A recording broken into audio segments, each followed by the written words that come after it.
G'day guys. Now we are here in Brisbane today for another episode of Ryco Workshop Heroes. I'm here at GT Auto Garage. They do some really awesome stuff. So let's head in, find David and have a look around.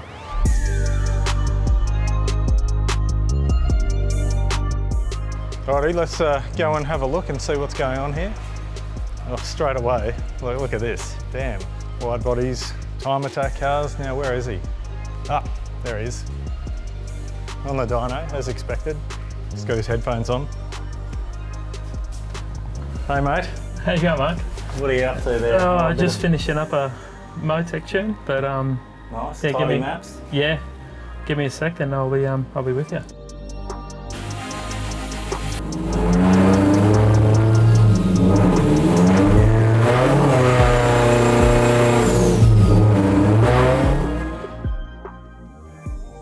So I mean, you know, there's heaps of really awesome stuff in this workshop to look at, but let's start right here and work our way around. I mean, tell me, what's the deal with this S15 and how much power does it make? How fast does it go? Time Attack S15. Charles Walland, owner from Dream Garage. Been a customer for many years. He was wanting to build a Time Attack car. We had a discussion about who to go and talk to. Yeah, we ended up, after all the preliminary kind of aero designs and packaging came together, the car came here with just a shell. So caged, all the fab work had been done, came here, and yeah, we basically assembled the whole car just before 2019 World Time Attack. Nice, and I mean obviously it's got all that Time Attack typical stuff like the massive front aero, side aero, I'm guessing there's aero underneath. Yeah, no, open floor, okay. So it's open class car. Yep. So yeah, so no center aero, just like bigger side skirts. Yep. And yeah, big front bar, big rear wing. Yeah, billet motor. We're about just on the 900 horsepower at the moment. I mean, obviously a lot of people with these go to like a 6-cylinder, like an RB or something like that. You've stuck with SR. I mean, is it still a 2-litre or is it a stroker? Or? 2.2. Okay. Yeah, so it's 2.2, billet bottom end. Yeah, VVL head. Yep. With the EFR 9180, I think it is, the turbo. Yep, nice CPC manifold. CPC manifold, dry sumped, full PWR cooling package. Really helpful when they're local. Yeah. I mean, as far as you know, Time Attack and setup and that sort of things go, I mean, you raced in 2019. How'd you go then? Third. We came third in class. So yeah, in open class for first event, first kind of minimal shakedown. Yeah, did pretty well really for a brand new build. And Sydney Motorsport Park's, like, you'd probably say it's a fairly unforgiving track with like the massive high-speed turn one. Yes, yeah. I think my favourite part here is definitely the exhaust out the side there. Yep. It looks fairly offensive. It's Time Attack, it can be. No, brilliant. Yeah. Oh, what do we got over here? We've got some Subarus by the looks. Yeah, more Subarus.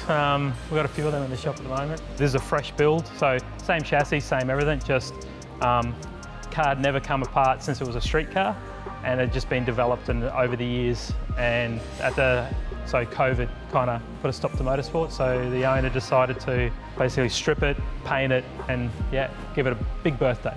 So with this new configuration, we're still running low boost, we're still, so we got all new Nitron shocks in it, playing with front end geometry, getting all the aero to work properly. So it's a bit of a, we're pretty much working on building up to where we need to be. And I mean, for like all the Subaru nerds out there, what is the motor setup and how much power is it making? Well, at the moment, it's only like, we haven't even used it yet, but making on 28 pounds, we're just on 500 kilowatts. Yep.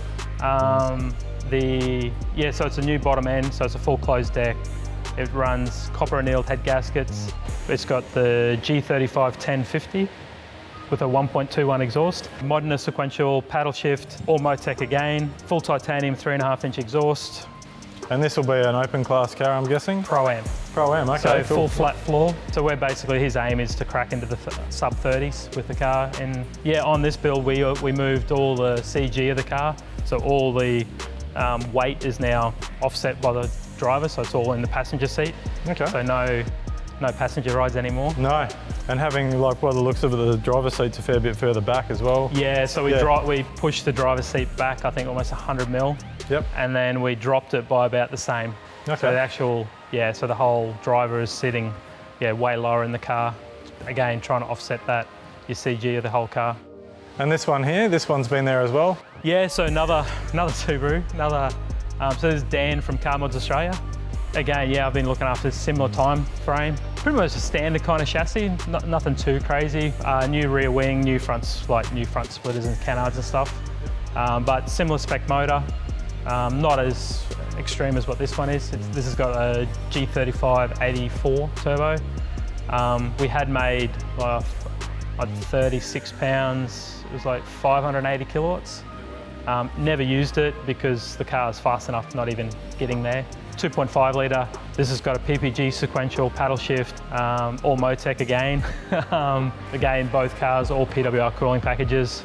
I'm guessing Tarzan's done a few laps in this car? Yes, in 2019, yeah, 2019, yeah. Tarzan, set it up and had a few laps in Sydney, and yeah, I mean, what did he think of an Aussie-built WRX, and what was his feedback to you? There was a little bit of lost in translation on that one. His English wasn't the best, but no, he was pretty impressed with the power delivery and the setup of the car.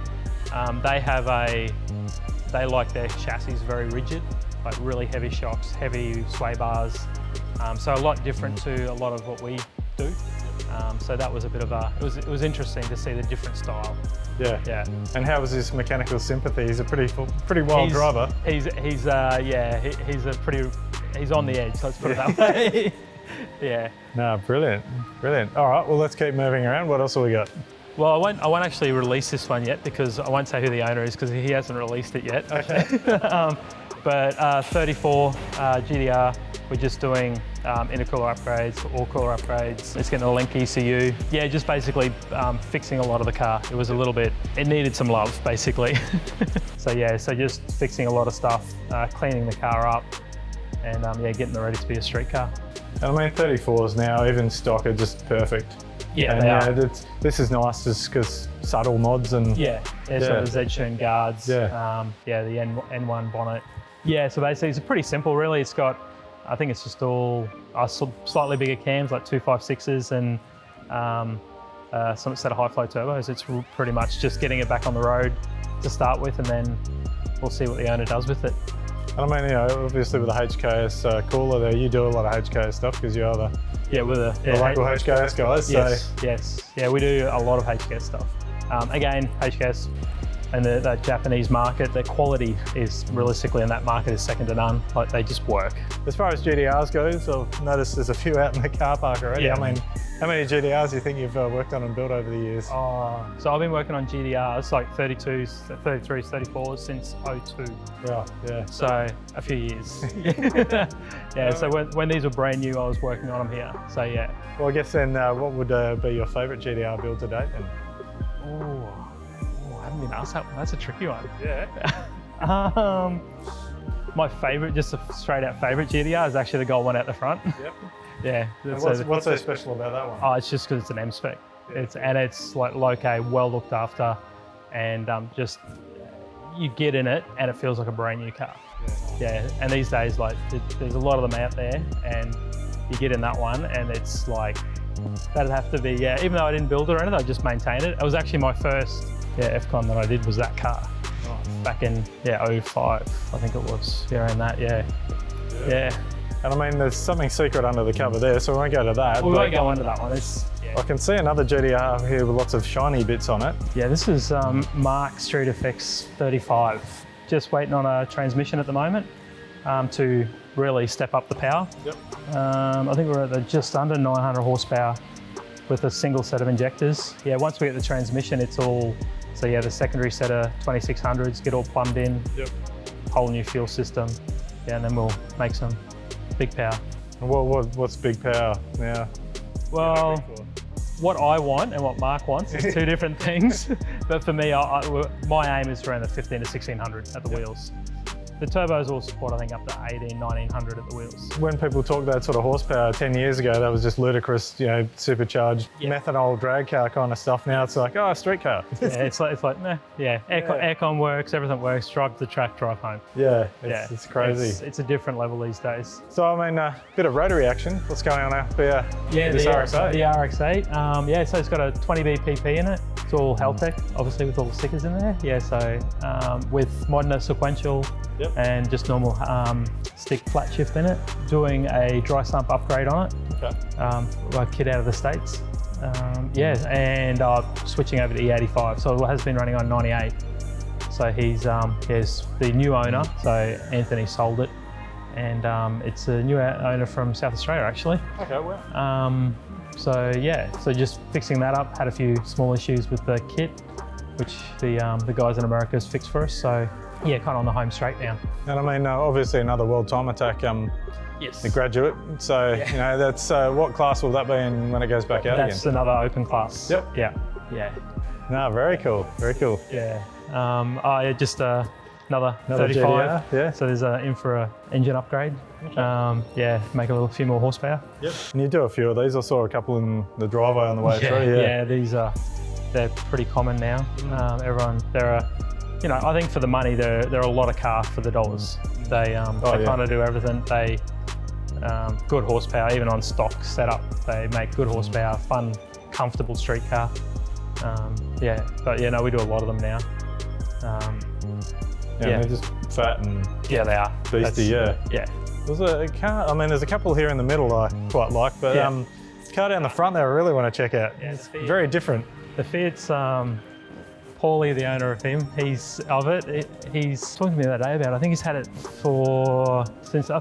since 2008, and he full restored the body. We've actually just fitted these period correct seats to the car, and yeah, he's kept the Fiat motor, but it's got a slightly added bonus on the side of it. I mean, this here screams to me like I worked for Fast Wars magazine, so back in those days it was all Rigolis and turbo Fiats and stuff like that. It was great. And yeah. So basically that's So it's a street car, goes to the track in it. We've just so he's gone making it a new car by going drive-by-wire. Yep. So electric throttle, upgrading to M150, just to control so it's got a sequential in it as well, just because as you do. Well, we couldn't, the standard box, he broke twice on the track, so he just went, I'll do it right and just put the sequential in it. Yep.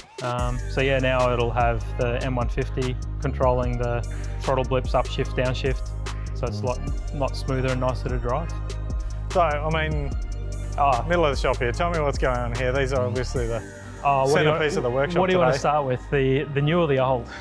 Like let's start with the history part of this. The 90s NSX. Yeah, so another customer obviously, he bought this a few years back from Sydney with the wide body, everything on it.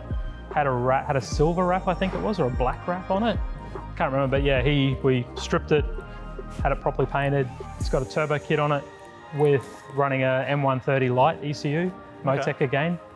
And it's just a street car basically. He just wanted it to one of those 90s, hero cars when you're a kid. But yeah, I mean, it's a simple, it's still a standard motor, just with a small, it's like a 10 PSI tune in it. Just a light, just got a little bit extra power, just really drivable. Just got that early supercar when you sit in them, feel to them. And tell me. And and to the current cult car that it is the new GR Yaris. And I mean, I tend to make jokes a bit about GR Yaris. It's not about what they are, it's just like you seem to go to every coffee and cars, there's like 20 of them. Everyone's the fastest one there. Yeah. It always is. But no, this is Wayne, again, a good customer. He actually was the first, so we imported the Rocket Bunny wide body kit, same as the HKS, out of Japan. So we were the first to fit one in Australia. And how much wider is it than a standard Yaris? Like 300 mil. Lots, like a lot. Yeah, when you spark a standard one beside it, it all kind of molds in well with the proper offset rims, but when you put a standard one beside it, it looks small compared to this. Yeah, looks like a stock Yaris. Yeah, it does. Yeah, but it's got HKS exhaust we've just, a couple of weeks ago, put the new Motec plug-in for it. And it's at the moment, it's just literally it's a very light tune, but he's putting bigger turbo, flex tune, new cams, valve springs, valves on it next. And I guess, I mean, you've been around this car for a bit, and for the people that don't understand what the GR Yaris is, I mean, how would you explain it to somebody who was saying, what's so special about those things? Because They're kind of what unique. They're very. It's. I'd almost for Toyota it'd be almost like when they first brought out the GT4. It was a similar thing. You had the standard front wheel drive, and then next minute you got this 4-wheel drive turboed kind of sports car. Yeah. And it's a similar thing. Like you get the standard Yaris, but it's 1.6 litre aspirated. And then they brought this out to homologate, which was the same back in the day with the early Celicas. Yeah. Then it's a 1.6 litre 3-cylinder, which is unusual. Weird, yeah. But 4-wheel drive and making monsters amount of mid-range torque standard. So I guess, we've looked around the shop and seen some really awesome cars, but then sort of spotted this in the corner. I'm like, well, you mentioned before that you started with GTRs and so forth, and this is a good thing to lean on, really. I mean, how did it all start for you? How did you actually get into cars in the first place? Apprenticeship back in Toyota over in Strathpine, and my boss, he was into Targa Tasmania, so he had a ST185 Celica GT4. Yeah, so kind of, I guess, being an apprentice and around that, it was a pretty heavily modified car, and I kind of started from there. And then after that, after my apprenticeship, I got offered a job at a tarmac rally, again, it's like Targa Tasmania based workshop. So yeah, spent 4 years there. So I did a lot of GTRs, RX-7s, Mazdas, Rotaries, but yeah, predominantly Nissan stuff. And so I kind of just developed from that, and then traveled for 12 months, went to Japan, worked in Japan for a little bit. And then well, tell us a bit about that. I mean, you can't just skip past that part. It was it was just working, and that was just all exporting cars. So I wasn't really like I was doing some mechanical stuff on the side for a couple of the guys over there, but it was all just more sending cars back to Australia and more traveling. I think it was more just a time off. And I mean, as far as your business goes, what makes you tick as far as coming into work every day? I mean, that's obviously cool stuff, but what do you love about what you do? For me, it's the tuning side, like dealing with, especially I like motec, so predominantly that's what we do. But it's, again, the time attack stuff. And I guess it's the people, a lot of our customers are always long-term. They're not, like a short-term stuff, especially our racing guys. They're all long-term. Brilliant. Well, I mean, I guess the last thing is, how do people find out about GT Auto Garage? And predominantly, as a business, we've never advertised. It's always been word of mouth. Most of our customers have always been word of mouth, which we've always found work the best. Yep. But we do have Facebook, obviously. We've got a website. Predominantly, like everyone these days, it's on Facebook. All of our details, or pop into the shop. Brilliant. Well, really appreciate your time, man. Yeah, no, it's been a pleasure, and I'm looking forward to seeing what happens with that Yaris there. I want to see some shots of it out on track. Yeah, and Dale's race it. He's always at the track with it. Brilliant. Not a awesome. Thanks, man. Not a drama. Cheers.